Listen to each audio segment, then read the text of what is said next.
An investigation into the sexual abuse of children in Rotherham has criticised police and the local council for failing to protect hundreds of victims. It estimates 1,400 children were sexually exploited between 1997 and 2013. The reputation of South Yorkshire Police is at an all-time low. There is never any excuse for failing to bring the perpetrators to justice. We are treating this seriously. Nobody is complacent. We are making resources available. Children were abused, 1,400 children. You were in post. Will you resign? I'm not resigning as South Yorkshire Police Commissioner. In August 2014, a report into child sexual exploitation in Rotherham laid bare the full extent of abuse, singling out South Yorkshire Police and its failure to act. They were raped by multiple perpetrators. They were trafficked to other towns and cities in the north of England. They were abducted, beaten and intimidated. This isn't the first time the force has been accused of failing its children. Even before the Rotherham report, it had faced years of criticism. A gang of 5 men from South Yorkshire who groomed and sexually assaulted teenage girls have been jailed for more than 30 years. On many occasions, police appear to know the identity of those responsible but fail to prosecute. 2 years ago, the force began a push to clean up its act, diverting more and more resources to the investigation of child sexual exploitation. Please, can we come in? We need to speak to you. This film was made during that push, but for legal reasons can only be shown now. She's with 3 males in total, and they're hugging, and there's constant intimacy between them. It doesn't make for pleasant viewing. It records 6 months in the life of the force as it struggles to restore its damaged reputation and meet the demands of budget cuts, but before the full horrors of Rotherham were made public. The advice I'm being given at the minute is she has properly been groomed. We know she's a victim, but she doesn't know she's a victim yet. At the same time, officers on the ground face a spate of new child sex crimes, amongst the most challenging to investigate and to bring to justice. You're under arrest on suspicion of child abduction. Where is the girl?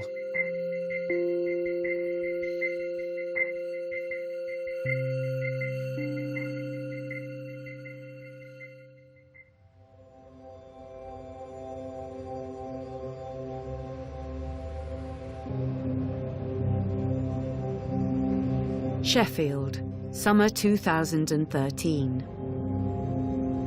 South Yorkshire Police have made the investigation of child sexual exploitation a top force priority. So when Marta, who has just turned 13, goes missing from home, a team is sent to investigate. She's believed to be sexually active. She is only 13 years of age. The bits we've got from the community, she's aware of her sexuality. Phrases like, she knows how to give the men the eye. And then there's pictures that's been obtained of her extremely well made up in makeup, wearing adult clothing. I mean, she's a stunner. She's a good-looking girl. We'd be foolish not to consider that this is somebody that's victim to sexual exploitation. Marta has been missing before and was once found in the home of a 24-year-old man who she referred to as her boyfriend. Although there was no evidence that he'd abused her, she remained on the police radar. Helen had hoped they'd find her with him now. Excuse me. Hello, Helen Tate. But when they search his house, she isn't there.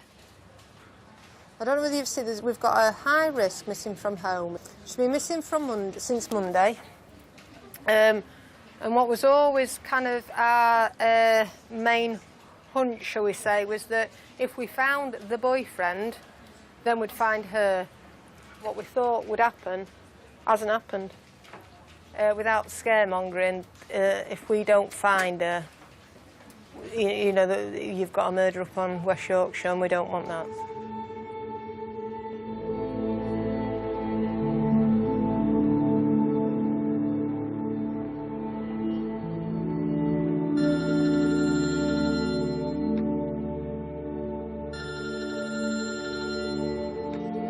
With Marta now missing for 5 days and concerns growing over her safety, Helen calls on the help of South Yorkshire's elite major incident team, the MIT, under Superintendent Matt Fenwick. Matt increases the size of the team from 16 to 45 detectives. Surveillance of the girl's phone had placed her in Bradford, 45 miles away, but the police have now lost all trace of it.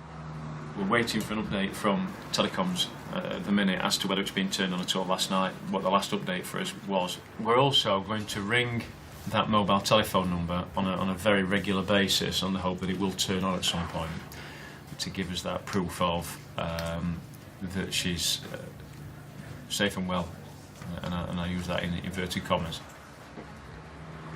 We as an organisation were extremely confident that we were going to find her if we found the original boyfriend. We did that and she wasn't with him. We've then had a further lead in relation to another potential boyfriend or relative.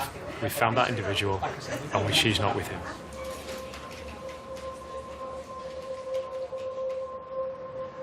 With few leads to go on, Helen makes a public appeal for information. Thank you very much for you all coming down to the police station this afternoon. I really want to get the message out there. She's a 13-year-old girl from the Sheffield area. This is out of character for her. She's not been missing like this before for such a period of time.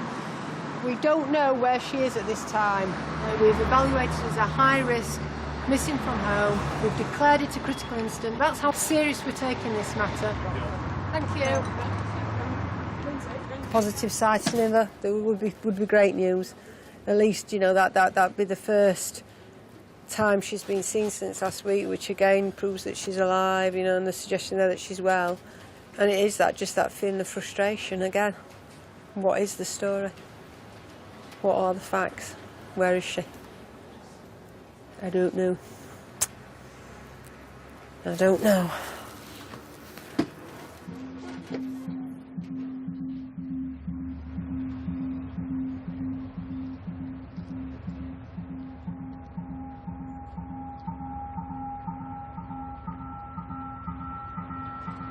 The appeal has led to possible sightings of Marta across South and West Yorkshire. Apparently 2 young lads have turned up at a nick in West Yorkshire, Bradford somewhere, with potentially sightings of her. That's all I know at the minute.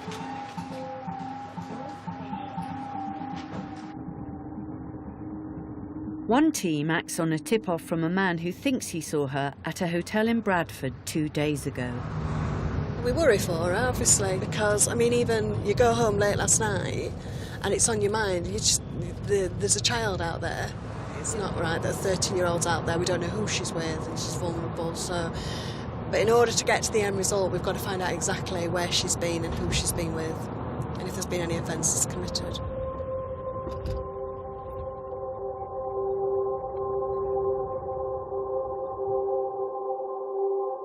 We're looking for a 13-year-old girl who's gone from the South Yorkshire area. We've got good reason to believe she stayed here at this hotel. Karen reviews the CCTV from 2 days earlier. Can you point out to me which camera would get a visual of her face? Camera 1, definitely. OK.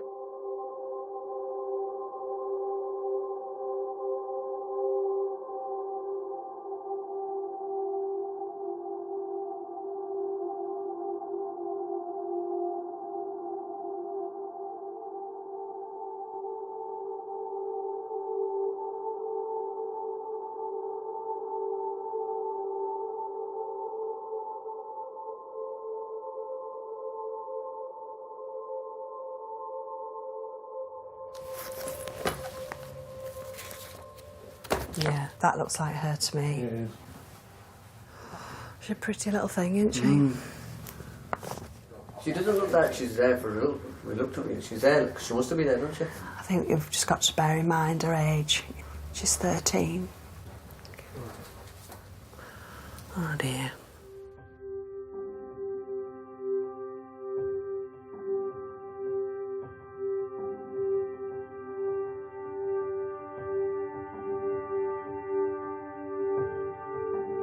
The hotel's CCTV shows Marta has been here 2 days earlier.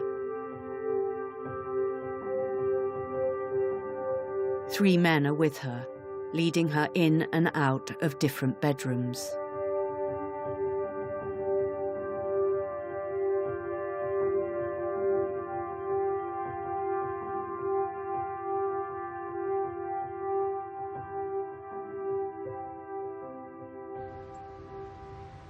It does appear to be her. I'd like to say I'm 95 to 100% sure it's her. And she's with 3 males in total.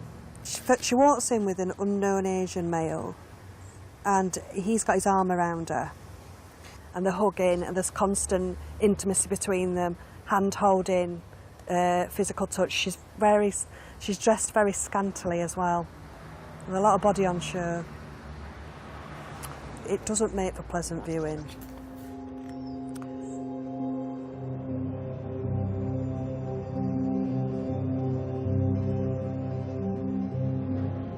Back at the station, the team receive an anonymous call from a man claiming to know where Marta is.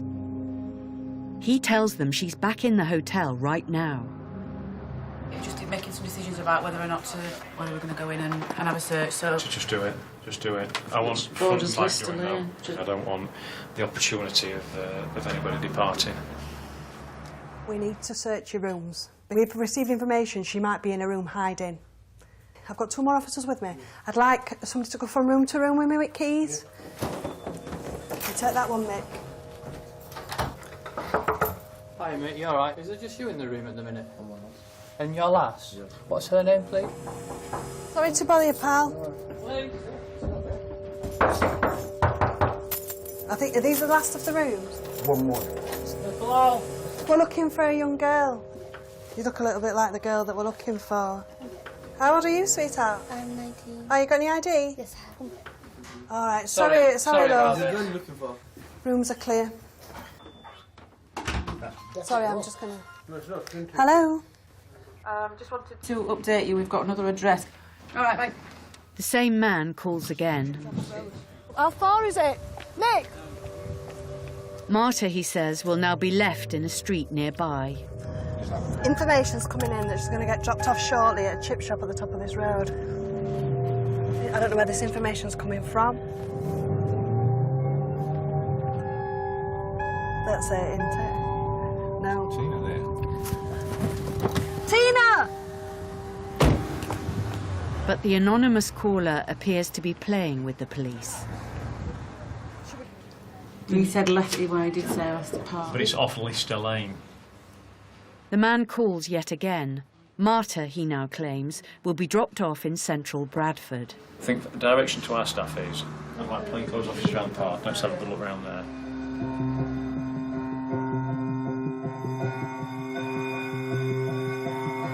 Matt immediately sends yet another team to the scene.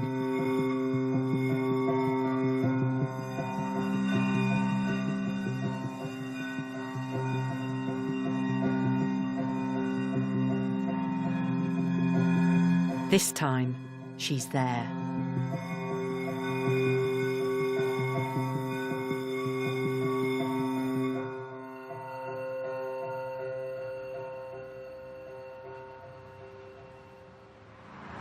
After a search lasting 8 days involving 50 officers, Marta is finally brought back to Sheffield. Fantastic. Yeah, I don't think we need to say a lot more, just a real sense of relief. You have that period of, you know, the initial elation, that you know that she's safe, but now there's a hell of a lot of work still to do.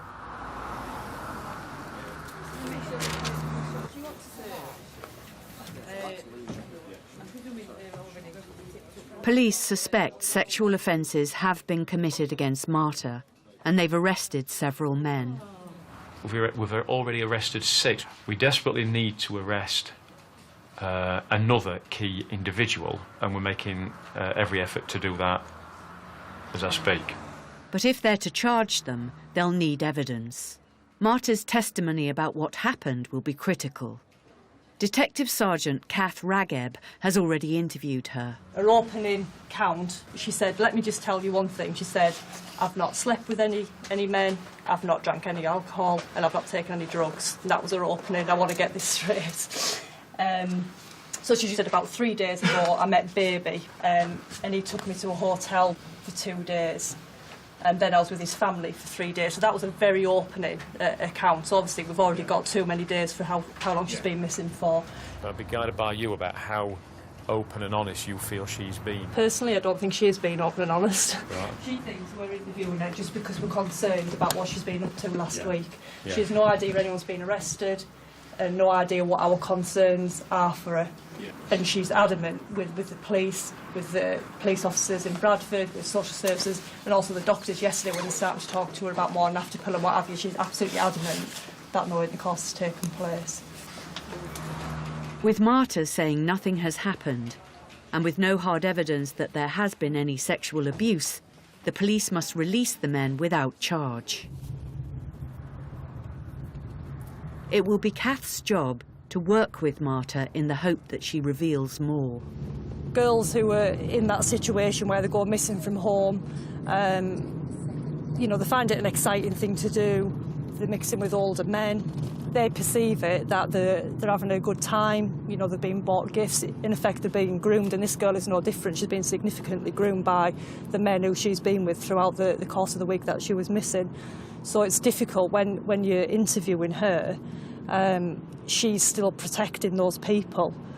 She doesn't want them to get into trouble, and probably at the back of her mind she thinks, I'm going to see these people again. And while if you're dealing with a victim of that nature, it's difficult to know whether you are getting the truth from her or not. Even though Marta denies anything has happened, Matt pushes ahead with the investigation.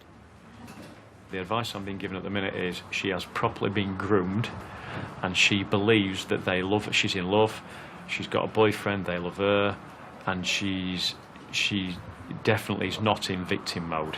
We know she's a victim, but she doesn't know she's a victim yet. But taking stock, we're going to work to get her to a stage where we think there's a chance she'll sit, she'll be DVD interviewed, and she'll tell the complete truth. That's the ideal situation. But I do think it's a trafficking ring. I think she was up for sale. I think she'd have been either at least passed around, probably sold. But where they've cocked up is they've undertaken a lot of their activities in a hotel, really covered by good CCTV. And the fact that they've got a 13-year-old girl in there and we've got blokes going in and out, I think even without her consent we'll get somewhere. My intention is to keep staff on this as long as I possibly can. You can look at this in terms of the job itself, immediate interest, reputational issues for force. I want to get this right, and I make no apologies for chucking as many staff in on it as I can muster. With the force's reputation on the line, Marta's case is discussed at the highest level. The missing 13-year-old, she had gone missing from Sheffield the previous Monday, and it sort of emerged during the week and became a broader investigation around potential child sexual exploitation. Extensive inquiries led by SIO Matt Fenwick, and she was recovered in Bradford. I think you need to keep that warm and have a command team to command team discussion. I just want to make sure that nothing drops between the cracks between ourselves. There shouldn't be any cracks between ourselves and West Yorkshire, is my concern. So can you just keep us informed? Thank you. We're putting some resource into investigating what happened with that young woman that potentially 10, 15 years ago we'd have got her back and said, well, you're back with your mum and dad now, or you're back in the care of social services. Did anything happen to you? Do you want to make a complaint? No, you don't. Thank you. I think previously that would have been a more likely outcome, where if we hadn't had a complaint, then we wouldn't have pursued it any further. These days, I think where we accept the phenomenon that actually sometimes the victims don't recognise themselves as victims, but nevertheless they are victims.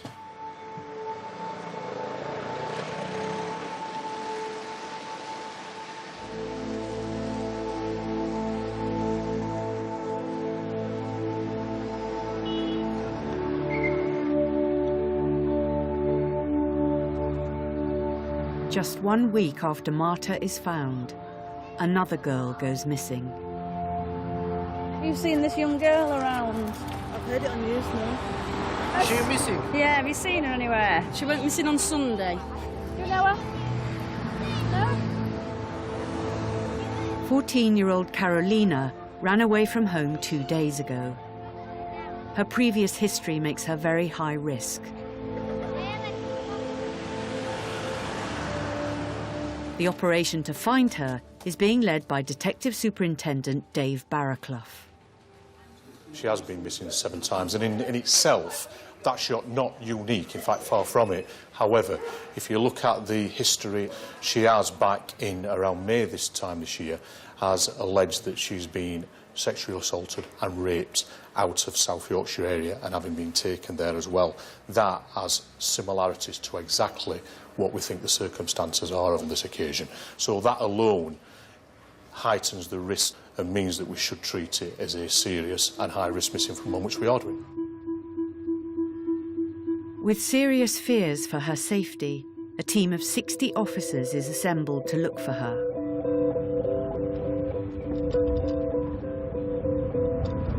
We had some information relating to a pub and some CCTV. I mean, this doesn't look like a sighting, if I'm honest with, so I'll see you very shortly.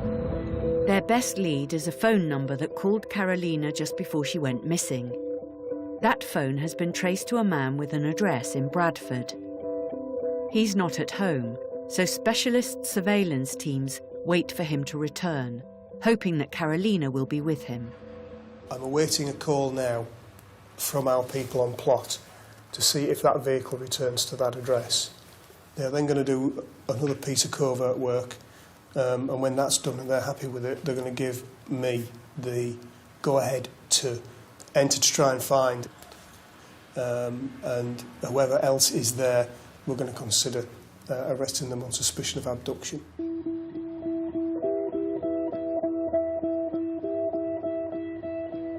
By midnight, the teams have been watching the house for 6 hours.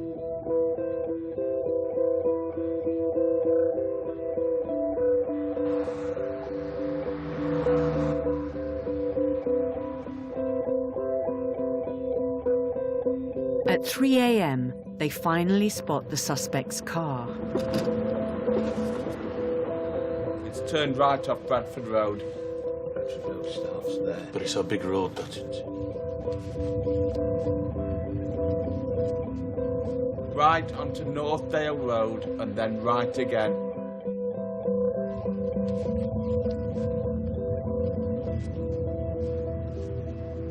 Hate this. Yeah. Outpole.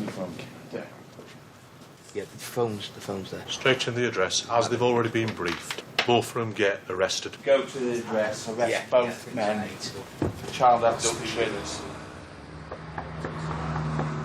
We're from South Yorkshire Police. Yeah, we're looking for you two. Want to come in for a second? Of course you can. You're under arrest on suspicion of child abduction. You don't have to say anything, but it may harm your defence if you don't mention when questioned something which you later rely on in court. Anything you do say may be given in evidence. Child abduction? Where is the girl? Yeah, I can take you there right now. Yeah, I'm up there. Right. Let's have him out there now. Let's find the girl now. One is taking them now. Make sure she don't leave.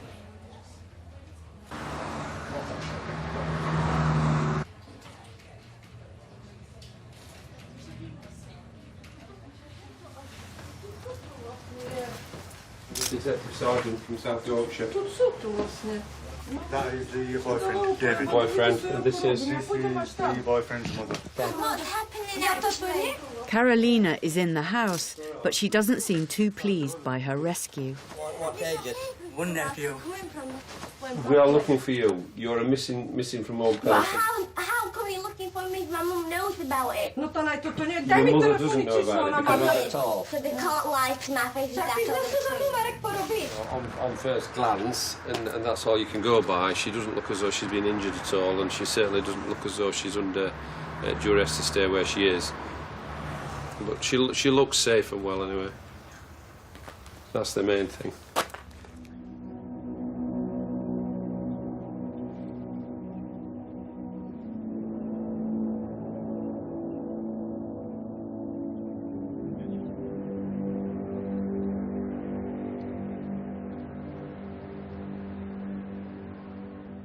Morning, everyone. For them that haven't been to bed or them that's had an hour's sleep, it's not a... I don't know if it is really morning. The 3 men who took Carolina have been arrested for child abduction. As in the case of the other missing girl, Marta, the team will depend on Carolina's testimony if they are to charge them. I think we'll start, Jane, with victim, please. Detective Sergeant Jane Fiddler has just interviewed her. She had a brilliant time in Bradford. There is no bones there, to the point. We'll cover what's going to happen next with Yeah. her, so... I can go through the interview and what she says. So, go to David's bedroom and she says straight away, how do you want paying for this weed? So you're one of these boys that wants fucking for weed. So we tried to go into why would you ask this? And she said that they want sex and you've got no say, and I've had to do it before. So she starts to kiss him, and then she gets on top of him and they have vaginal sex until he ejaculates, and that's it. So no sexual interaction with anybody else? Anybody else during this. According to her, other than David, which she says, in effect, she instigates. Yeah. David's always portrayed as this really caring bloke, and she says, you know... She makes specific mention of her re-emphasising that way. Yes, all the time. Are you sure you can be here? How are you? I just want to be your friend. He just wanted to be friends, but I wanted to be his boyfriend. He always wanted to make sure that I was fine. So that's where we were. Really good, that, Jane. Girls that are victims of that exploitation are groomed so expertly that they do protect and they will protect their groomers. Whilst at the moment, what she's giving us is a consensual account that I did this and I did that and I drove it. It's not until the fallout, so the self-harming, the attempt suicides, these all bubble up and these all stem from that exploitative situation that boyfriend has got them into. With very little evidence against the suspects, the men are set free. But as the police are not convinced that Carolina is telling the whole story, they launch yet another costly investigation to discover what happened to her.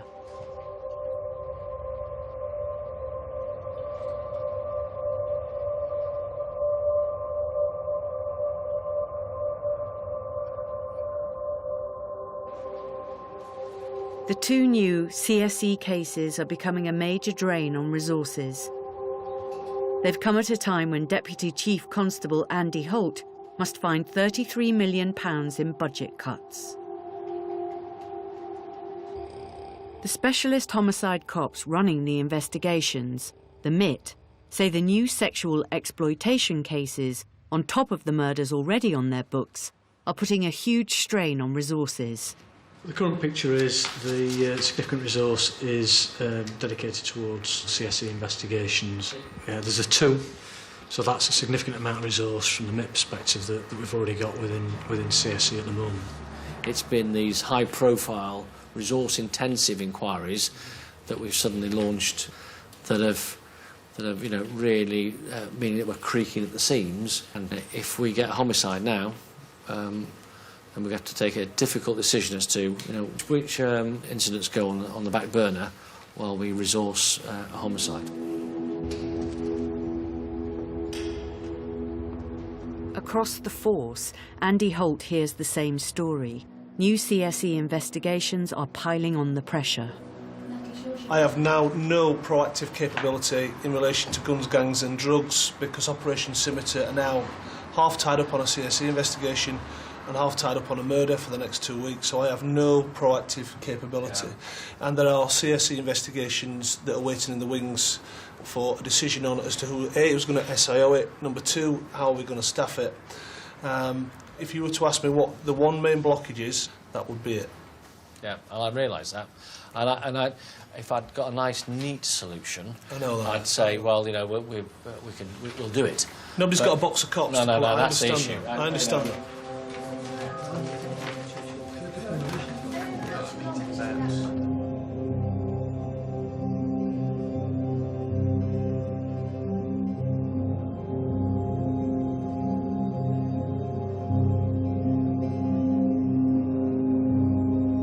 It's been 3 weeks since 13-year-old Marta went missing from home and ended up in a hotel in Bradford with several men. Up till now, she's insisted nothing happened there. But Detective Sergeant Kath Rageb has interviewed her again, and this time she gives a very different account.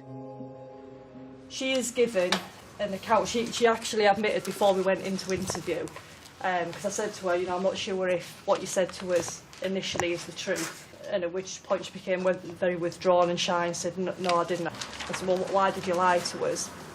And she said, well, I was just scared that I was going to get into trouble with the police and everybody else. So we started the interview again from scratch. She says she stays the night there, stays in this taxi driver's bed. She says that he then starts kissing her and what have you. She goes to sleep fully dressed, and she says, I wake up and I've just got my underwear on. She describes how he's saying to her, oh, you're beautiful, you know, you're lovely, this, that and the other, and starts kissing her. And she says, I'm a bit scared of him. And during that period of time, she's saying that he's sexually assaulted her 4 times, kissing her, touching her vagina, breasts and what have you. She goes into the hotel, she goes upstairs to the room, and that his brother comes in, pushes her onto the bed, and she says he has sex with her, and then she says that he raped me.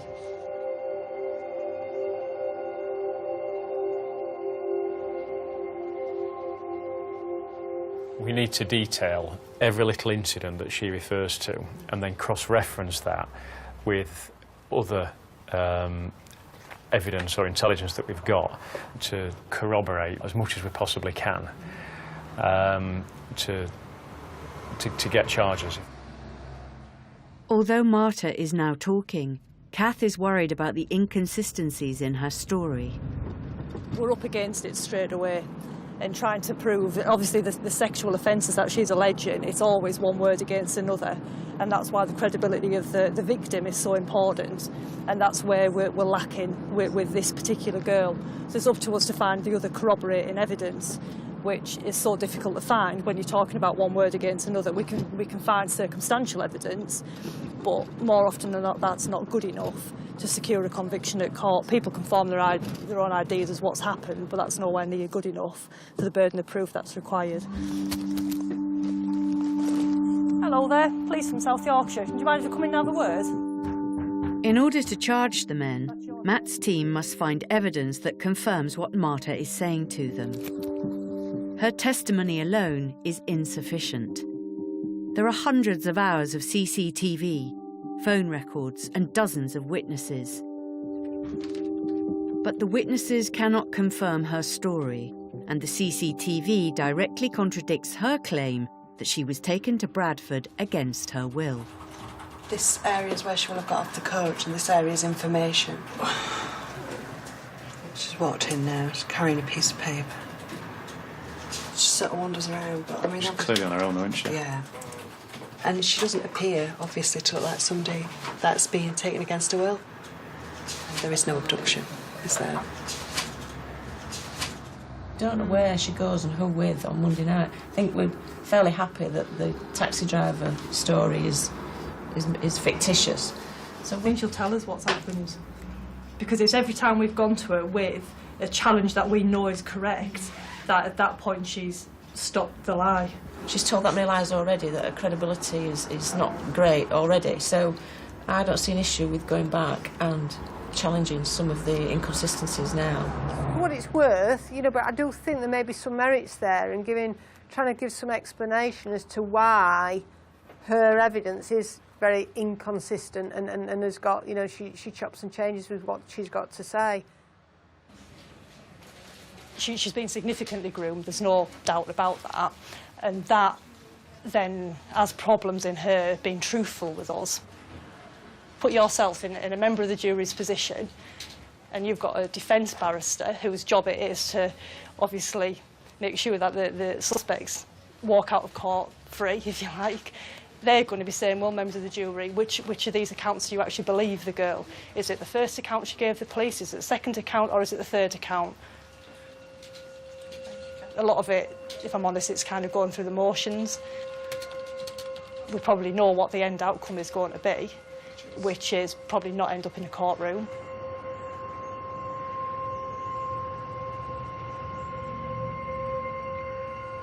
No charges have been brought either in the case of 14-year-old Carolina, the other girl who went missing.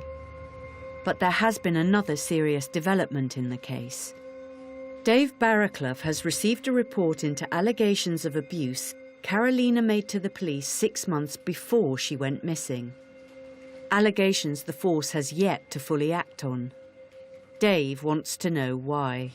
The report about potential offences which have happened prior to coming to our attention on this, and our previous disclosures involving gang rape of her, in effect bordering on prostitution, certainly exploitation, and the question that needs answering on a lot: what have we done? What have we done around these key areas of that report? If we've done everything we possibly can and the investigation has come to an end and there's nothing more we can do, fine.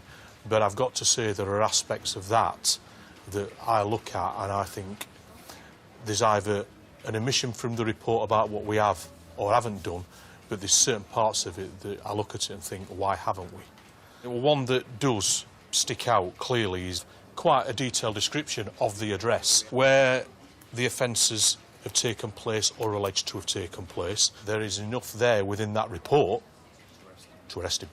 And I know it's difficult because we are talking about a 14-year-old girl that's gone through the mill, but we do need to get a grip of her and download her as soon as, because a lot of the work that we've got here depends on what she says and the strength of what she says. Without doubt, we need a proper witness interview so we can say, you say you've been took to an address and you've been raped by up to 9 men. This one, you say that you've been to above a shop where you've been asked to perform dancing. What about that one? Yeah? This one, you say you've been smacked while you've been raped. What about this one? The threat, though, if these are still out there, the threat is still potentially there for other girls. So that puts the degree of urgency on it. And that's the way to progress this. OK? Right, thank you. They've not been investigated until now? No. Some of the investigations have been done, but a lot of the investigations that have been done have been around the elements of disclosure that she made but hasn't seen through. So she may have named a person, she may have detailed address where she says things have happened, but when we've actually tried, from what I know at present, and you heard earlier, I'm still asking for answers around a lot of it, but it would appear that a large proportion of what she has said, when we've tried to see it through, we've never got to that final point she has given us the full detail.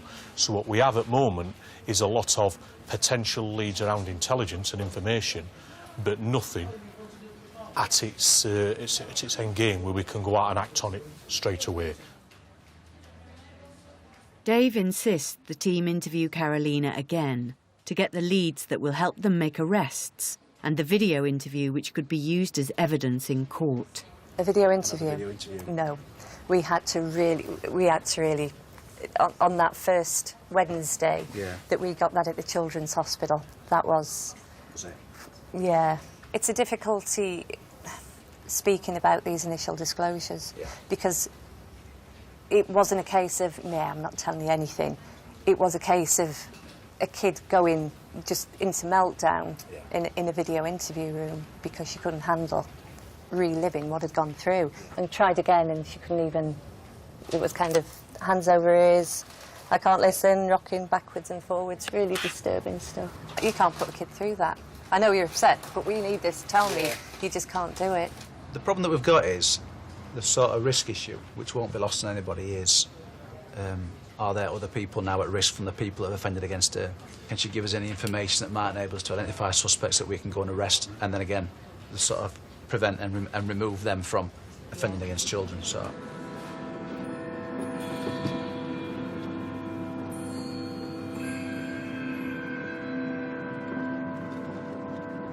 Despite her concerns, Jane goes to see Carolina again.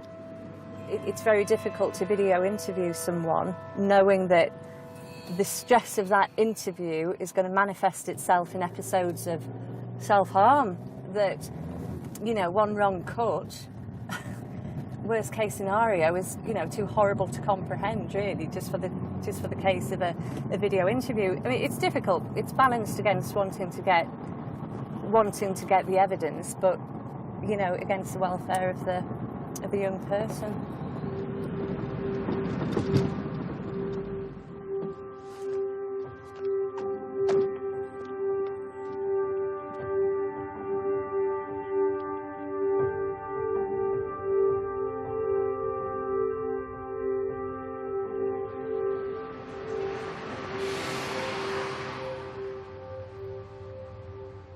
She told me to fuck off on several occasions, that she wasn't doing the interview, that she didn't want to go over old ground, that she wasn't concerned about any safeguarding aspects around anybody else. They could all go and do one. We had a bit of wall punching. It'll make the investigation more difficult for the guys here who are doing the investigating. If we don't have the disclosure, it makes it more difficult. However, they will work with what they've got. It's not a quick process. That this could go on, this kind of cat and mouse could go on for some time yet. But when we're told to back off, we can only back off for so long, can't we? If she gets to a point where it's no, you can't speak to her, I think Jane's going to have to go out and have a face-to-face. She'll give us that account. We know at times it's like walking on broken glass. Yes, it is. But we've got to get to a point whereby you're going to have to speak to us. Yeah. Without her cooperation, we're trying to run here, in a way, a victimless investigation. We're going to struggle. That's all we've got, and if we get to a point whereby everybody that we're bringing in saying nothing to do with me, nothing to do with not even me, unless she comes on board, we're not even going to have enough to present to CPS.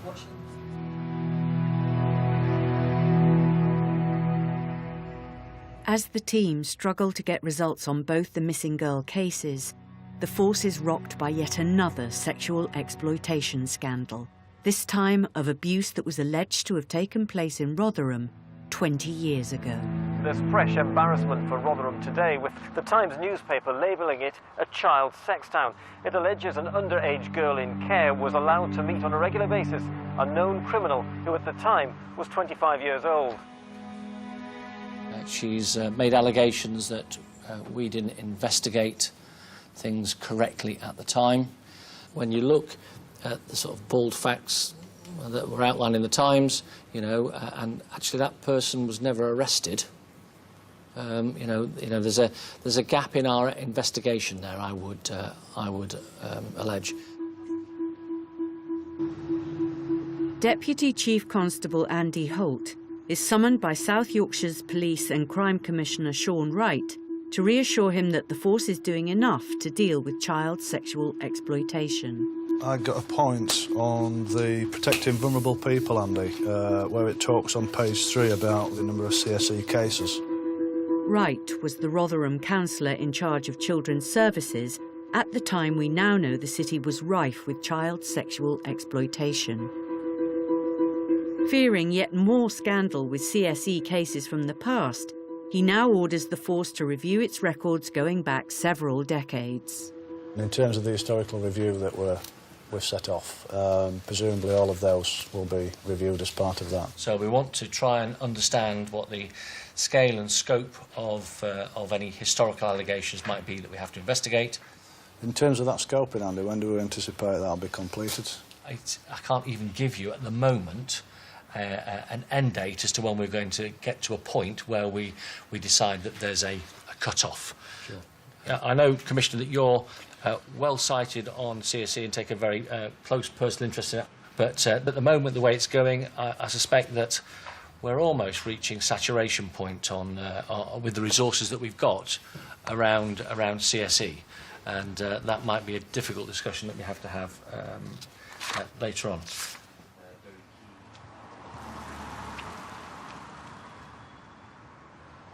Matt Fenwick will lead the new investigation into historic cases of CSE.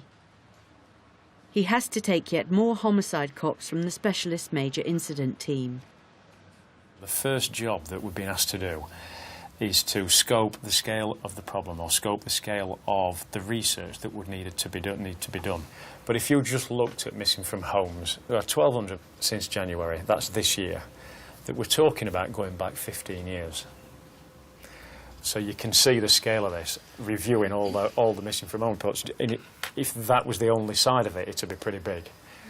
We're led by public pressure or political pressure, however you want to term it, aren't we, at the moment? And that's why we are doing this.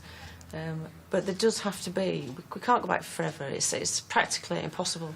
I do anticipate that if we progress beyond the scoping exercise, that the scale of what we will be asked to do will be quite vast. I can foresee us being on this for a significant period of time. My personal view is it's massive.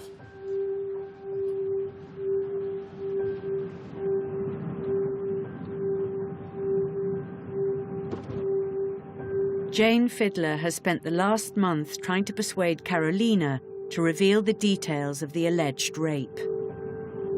Without this information, the investigation has been at a standstill. But this morning, Jane has had a breakthrough with the teenager. She has told Jane, in her own words, exactly what happened. So we had a quick discussion and I just said, look, my plan is just to say you're going to be interviewed. Yeah. Which I did. We got in the interview that a certain male had been her first boyfriend. She was around 12 years old. He was 26. He gets her into the back of the car, climbs in after her on the back seat and locks the door with the key fob so that it clicks. He says to her, take your clothes off, shimmied his jeans down and puts his dick in her vagina. And this is the first time that she's ever had sex. So he immediately kind of hitches up, puts his jeans on and gets out of the car, unlocks the car, gets out to where there's another bloke waiting. And he says, I want you to now have sex with every one of these. And she says, no, I'm not. And he says, well, don't think that vodka and weed cost nout, because they do, and you're having sex with those 5 people. She gets really distressed at this point. The first one, cock in, finished. Second one, fingers in, cock in, finish. Third, fourth, fifth are the same. They then turf her out and just leave her dumped in the car park. If this is her first sexual experience, fucking hellfire. You know, this is horrific.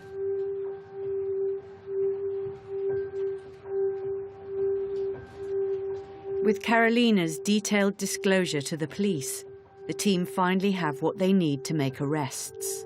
Dates, places, descriptions, and names. Roby Street. She's been taken there by a man called David. David, we believe, is a so-called ex-boyfriend of hers, who's an adult. She was taken to an address where a male with bad teeth has raped her. One time she's been threatened by saying, if you tell anyone what's happened to you, we're going to hurt your family. And picks up this gun and puts it to her head. We're going to arrest him for that offence.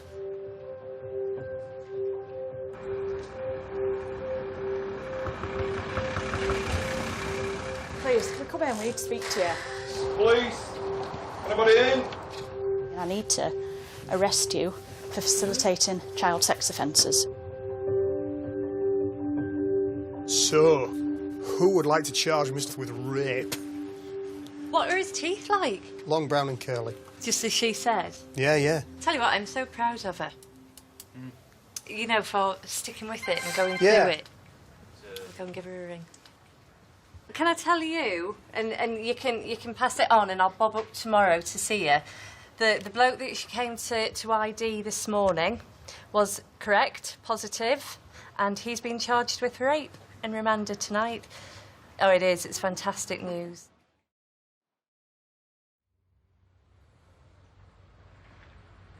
The 5 men were put on trial for the rape of Carolina. But under cross-examination, Carolina made a claim about her family that was untrue. The trial collapsed, and the men were all set free. She was choosing to stand there and give that testimony, and you know, I defy anybody not to be pressured in that kind of situation, let alone a 15-year-old girl. So whether she was confused, whether she, you know, didn't fully understand the question, I don't know, but she wasn't truthful when she gave that reply, which in law, basically, I suppose it boiled down to telling a lie in the witness box, and that's just it's just a big no-no. How was she? Devastated, absolutely devastated. She said straight away, they don't believe me. That means that they don't believe me. I sat and watched her and just saw her face become really hard and blank after all of the tears and all of the emotions. But you could see that change there, and I think it was just her thinking, right, I'm on my own now.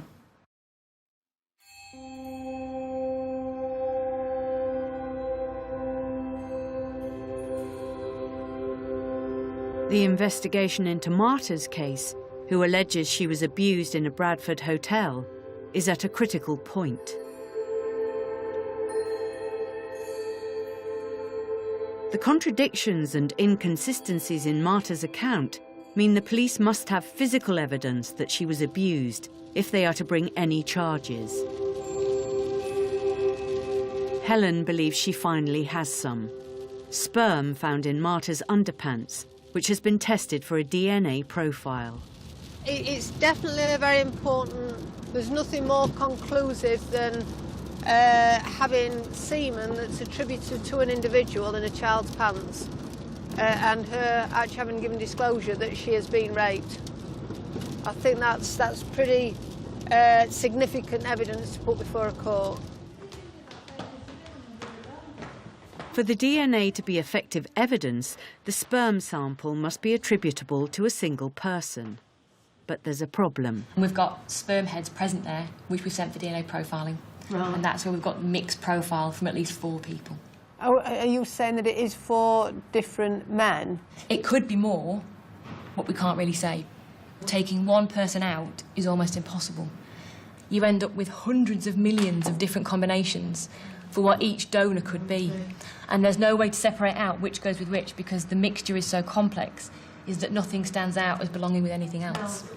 So in this, because it's so complicated, I can't do anything with it. I can't pull anyone out, evidentially.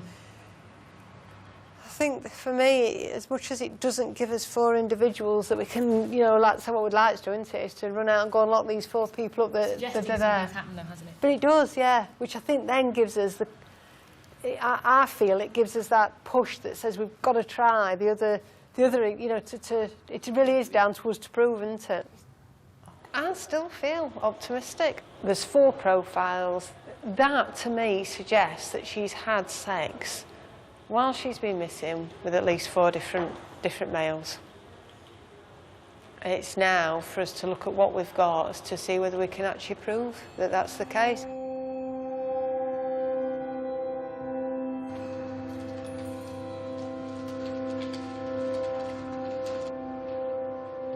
Helen orders more tests to be conducted on Marta's clothes, in the hope that they'll find different samples of sperm which can be attributed to specific men. This time the results are more promising. So starting with a bra, on the outside of a bra there was a small semen stain. They have got a major profile which matches suspect Shaquille Raymond on that one. Crotch area now, again they found more semen there, which was, again was a major profile hit there, but that's an unknown male. Right. When they looked at the bedding, there's a number of semen stains on that, and that comes through to another unknown male, and it's different to the unknown male that was found in her knickers. It's massive. I mean, it throws it from us having her words against theirs. Yes, we've got a little bit of CCTV, but that doesn't show what's happened when you've got the situation of one word against another. You're never going to get any independent witnesses or something like that. So if you can forensically link through the semen, so that's an absolute, there's no other explanation other than some form of a sexual activity has taken place. After a 10-month investigation, the team finally have the evidence to make arrests and charge 5 men. Shaquille Raymond, who took Marta to the hotel, is charged with trafficking and rape. Mohammed Shapal, who acted with Raymond to entice her to the hotel, is charged with sexual activity with the child and trafficking. Intentionally touched a girl aged 13, not reasonably believing she was aged 16 or over. Do you have any reply to that?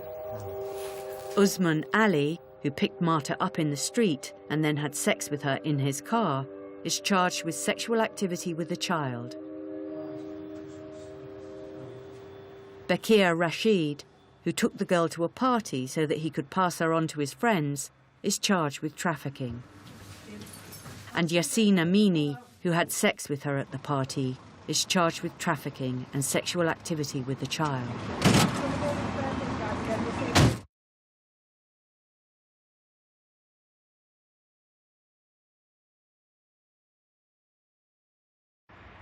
We hope that by securing convictions for these crimes today, we send a warning to those individuals who choose to exploit young people. You think you can do what you want.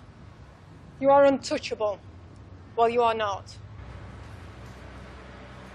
When the jury have come back with a guilty verdict, they're in essence saying we've believed what you've said as, what you've said as being the case. So, but what I think is important, it's just a small part in it. That's not it over for her. You know, what she experienced during that week will never leave her. The force may have secured justice for one victim of CSE, but this is only the beginning of the long road to restoring a reputation severely damaged by past failings.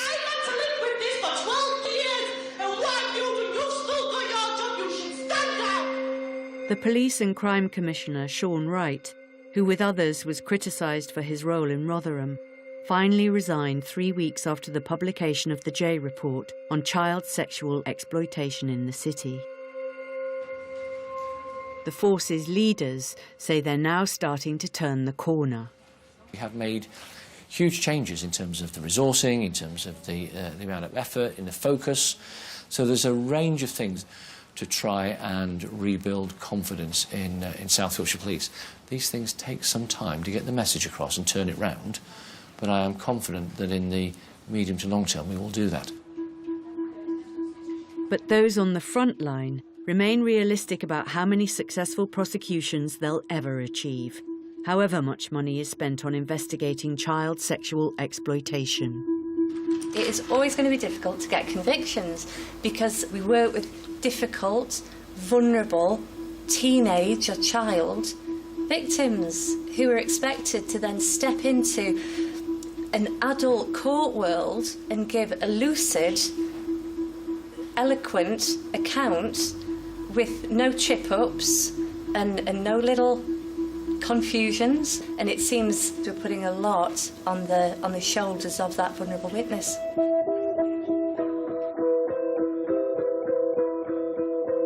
For details of organisations which offer advice and support, go online to bbc.co.uk/actionline or call the BBC Action Line to hear recorded information on 08000 77077.